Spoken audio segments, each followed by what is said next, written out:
Students, இன்றைக்கி நம்ம மின்னியல் லெசனில் மின்துகள்களின் ஓட்டம் பற்றி பார்க்கலாம். இப்போ இங்கே 2 பால் கொடுத்துருக்காங்க. மின்துகள்கள் கடத்தப்படுதல். அதிக எதிர்மின்னோட்டம் கொண்ட உலோக கோளம் ஒன்றும் ஒரு பக்கம் இருக்கிறது அதிக எதிர்மின்னோட்டம் கொண்டது, இன்னொரு பக்கம் இருக்கிற பால் அதிக நேர்மின்னோட்டம் கொண்டது. ஸோ அதிக எண்ணிக்கையிலான எலக்ட்ரான்கள் இருந்ததுன்னா அதை அதிக எதிர்மின்னோட்டம்னு சொல்லுவோம்.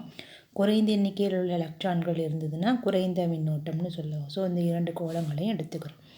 இந்த 2 கோளங்களையும் உலோக கம்பியால் இணைக்கும் போது எதிர்மின்னோட்டம் கொண்ட கோளத்தில் இருக்கும் கூடுதலான எலக்ட்ரான்கள் நேர்மின்னோட்டம் கொண்ட கோளத்தை நோக்கி பாய துவங்குகிறது. அதாவது அதிக மின்னழுத்தத்திலிருந்து, அதாவது எங்கே இருக்குது, அதாவது 2 உலோக கோளங்களையும் இணைக்கும் அந்த கம்பி வழியாக கூடுதலான எலக்ட்ரான்கள் எங்கே போகுதுன்னா குறைவாக இருக்கிற பகுதிக்கு போகுதுன்னு சொல்கிறாங்க. அப்போ அந்த 2 கோளங்களிலும் எலக்ட்ரான்களின் எண்ணிக்கை சமமாகும் வரை, அதாவது குறைந்த பகுதி, அதாவது அதிக பகுதியில் இருக்கிற எலக்ட்ரான்கள் குறைந்த பகுதிக்கு போகுது. அப்போ குறைந்த பகுதியில் உள்ள எலக்ட்ரான்களும் அதிக பகுதிக்கு போகிறப்ப குறைந்த பகுதியில் ரொம்ப கம்மியாக இருக்குது.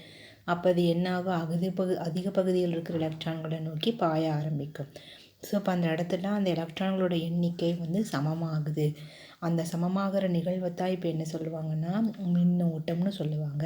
ஸோ இங்கு நேர் மின்னோட்டம் பெற்ற கோளம் உயர் மின்னழுத்தம் கொண்டதாகவும் எதிர் மின்னோட்டம் பெற்ற கோளம் குறைந்த மின்னழுத்தம் கொண்டதாகவும் கருதப்படுகிறது. எனவே எலக்ட்ரான்கள் குறைந்த மின்னழுத்த பகுதியிலிருந்து அதிக மின்னழுத்த பகுதியை நோக்கி பாய துவங்குகிறது. இந்த நிகழ்வுக்கு பெயர் என்னன்னு பார்த்தீங்கன்னா மின்னோட்டம், அதாவது எலக்ட்ரான்களோட ஓட்டம்னு சொல்கிறாங்க. 2 கோளங்களும் மின்னோட்டங்களுக்கிடையே உள்ள வேறுபாட்டையும் நம்ம நடந்துள்ளதில்லை. இதை மின்னழுத்தம் அல்லது மின்னழுத்த வேறுபாடு அப்படின்னு சொல்லுவோம். அப்போ எந்த பகுதியிலிருந்து போகுது, குறைந்த பகுதியிலிருந்து எலக்ட்ரான்கள் அதிக பகுதிக்கு போகுது. ஸோ குறைந்த பகுதியில் தான் எலக்ட்ரான்களோட எண்ணிக்கை எப்படி இருக்குது, கம்மியாக இருக்குது. ஸோ ரெண்டுமே சமமாகும் வரை இந்த நிகழ்வானது நமக்கு நடைபெறுகிறது. அடுத்து பார்த்திங்கன்னா எலக்ட்ரான் கண்டுபிடிப்பதற்கு முன்னாடி நேர்மின் துகள்கள் மட்டும்தான் கடத்தி வழியாக போயிட்டுருக்குன்னு அறிஞர்கள் நம்பியிருக்காங்க. ஆனால் நேர்மின் துகள்களோட இயக்கம் கிடையாது, எலக்ட்ரான்களோட இயக்கம். எலக்ட்ரான்கள்னாவே அது எதிர்மின் துகள்கள் தான் நமக்கு தெரிஞ்சிருக்கு. ஸோ நேர்மின் துகள் பாயுதுன்னு சொன்னோம்னா அதை நம்ம என்ன சொல்லுவாங்க, மரபு மின்னோட்டமாக இந்த இடத்துல கணக்கில் எடுத்திருக்காங்க. மரபு மின்னோட்டம் என்னப்படும், உயர் மின்னழுத்தத்திலிருந்து குறைந்த மின்னழுத்தத்துக்கு போகும். மரபு மின்னோட்டத்தில் எங்கே அதிகமாக இருக்கோ அங்கிருந்து குறைவான பகுதிக்கு போகும். ஸோ எலக்ட்ரான்கள்னால் குறைவான பகுதியிலிருந்து அதிகமான பகுதிக்கு போகும். இது மின்துகள்களோட ஓட்டம். அடுத்தது நிலை மின்காட்டி. பொருளொன்று மின்துகள்கள் இருக்குது அப்படின்னு கண்டுபிடிக்கிறதுக்கான கருவிக்கு பெயர் தான் நிலை மின்காட்டி. இதை வில்லியம் கில்பர்ட் என்ற இயற்பியலாளர் கண்டுபிடிச்சாங்க. ஸோ இதை அறிவியல் சாதனமாக இப்போ வரைக்கும் நம்ம பயன்படுத்திட்டு வரோம்.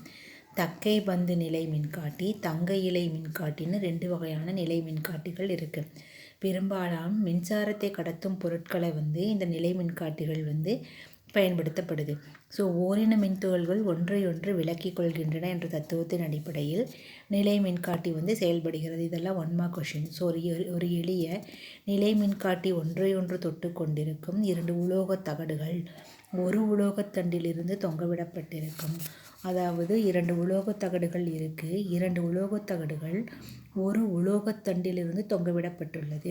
ஸோ மேல் நோக்கி நீட்டிக்கொண்டிருக்கும் உலோகத்தண்டின் மறுமுனை நிலை மின்காட்டியில் மூடியில் இருக்கும் குமிழோடு இணைக்கப்பட்டிருக்கும். ஸோ ஒரு இடத்துல 2 கம்பிகள் இந்த இடத்துல இருக்குதுன்னு சொல்கிறாங்க. ஸோ நிலை மின்காட்டியோட படம் பின்னாடி கொடுத்துருப்பாங்க, அதை நான் எக்ஸ்பிளைன் பண்ணுறேன். ஸோ இந்த இடத்துல கில்பர்ட் வில்லியம் கில்பர்ட் தான் இதை உருவாக்கியிருக்கிறாங்க. ஸோ மின்னூட்டம் பெற்ற பொருளொன்றை அந்த குமிழுக்கு அருகில் கொண்டு வரும்போது எலக்ட்ரான்கள் அதிலிருந்து வெளியே வரும் அல்லது அதன் வழியே உள்ளே செல்லும். ஸோ எலக்ட்ரான்கள் மின்னூட்டம் பெற்ற பொருள் இதுக்கு பக்கத்தில் கொண்டுட்டு போயிட்டிங்கன்னா அதன் வழியில் கீழே போகும், அப்படி இல்லைன்னு கீழ் வழியிலிருந்து மேலே வரும்னு சொல்கிறாங்க. இதன் காரணமாக நிலை மின்காட்டியின் உள்ளே இருக்கும் உலோக இலைகள் என்ன ஆகுது, மின்னோட்டம் அடைகிறது. ஸோ இந்த இடத்துல எதிர் மின்னோட்டம் அடைந்த பொருளை குமிழுக்கு அருகில் கொண்டு வரும்போது குமிழ் என்ன இருக்குது, நேர் மின்னோட்டம் பெற்றிருக்கு. அதன் மறுமுனையில் இருக்கும் உலோக இலைகளில் எதிர் மின்னோட்டம் காணப்படுகிறது. First point. ஸோ இப்போ 2 உலோக இலைகளும் எதிரெதிர் மின்னோட்டங்கள் இருப்பதால் அவை ஒன்றை விட்டு ஒன்று என்னாகுது, விலகிச் செல்கிறது. ஸோ இப்போது நேர் மின்னோட்டம் பெற்ற பொருளை உலோக குமிழுக்கு அருகில் கொண்டு வரும்போது என்னாகும்னா எதிரெதிர் மின்னோட்டங்கள் மேல் நோக்கி நகர்கின்றன. ஸோ இந்த 2 உலோக இழைகளும் நேர் மின்னோட்டம் பெற்று அவை முன்பு போலவே ஒன்றையொன்று என்னாகும் விட்டு விலகிச் செல்ல ஆரம்பிச்சிடும். இது நிலை மின்காட்டியில் மின்னூட்டம் நகர்தல். அடுத்தது தங்க இழை நிலை மின்காட்டி. இது இம்பார்ட்டண்ட், 5 மார்க் கொஷின்ஸில் கேட்பாங்க. தங்க இழை நிலை மின்காட்டியை நம்ம ஆப்ரஹாம் பெனட் என்ற அறிவியல் அறிஞர் கண்டுபிடிச்சார். தங்கம் வெள்ளி ஆகிய 2 உலோகங்களும் மிகச்சிறந்த கடத்தியாக செயல்படுகின்றதுங்காட்டிக்கு இதன் நிலை மின்காட்டியில் பயன்படுத்தியிருக்காங்க. ஸோ இதுதான் தங்க இழை மின்காட்டியோட அமைப்பு. தங்க நிலை இழை மின்காட்டியை ஒரு கண்ணாடி ஜாடியில் வச்சுருக்காங்க. இதில் பித்தளை கம்பி ஒன்று ஒரு தக்கை வழியாக பொருத்தி வைக்கப்பட்டுள்ளது. பித்தளை கம்பியோட வெளிமுனையில் பித்தளையான அணுக்குமிழ் ஒன்று உள்ளது. படத்தை பார்த்து தெரிஞ்சுக்கணும். அதன் மறுமுனை ஜாடியினுள் இருக்கும் 2 தங்க இலைகளாக பொருத்தப்பட்டுள்ளது.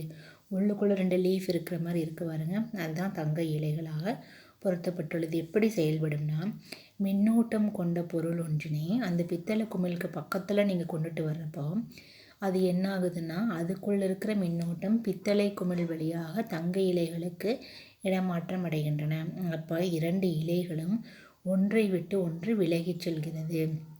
ஏன்னா ஃபஸ்ட்டு 2 ஒட்டிகிட்ருக்கும், அது அந்த கரண்ட் அதில் பாஸ் ஆகிறப்போ அது 2 என்ன ஆயிரும், விலகிச் செல்லும். 2 இலைகளும் ஒரே மின்னோட்டத்தை பெற்றுள்ளதே இதற்கு காரணம். 2 இலைகளும் ஒன்றையொன்று விலகி கொள்கிறது. அப்படின்னா என்ன அர்த்தம், ப்ளஸ்ஸும் இருந்ததுன்னா என்ன ஆகும், விலகிக்கும். மைனஸ் இருந்தாலும் என்ன ஆயிரும், விலகிக்கும். இதே ப்ளஸ் மைனஸ் இருந்ததுன்னா ஈர்த்துக்கும். ஸோ ஒத்த மின்னோட்டங்களை பெற்றுள்ளன அப்படிங்கிறது இந்த படத்திலிருந்து காட்டுது. இதுதான் செயல்படும் விதத்தில் அங்கே சொல்லியிருக்காங்க. அடுத்தது மின்னேற்றம்.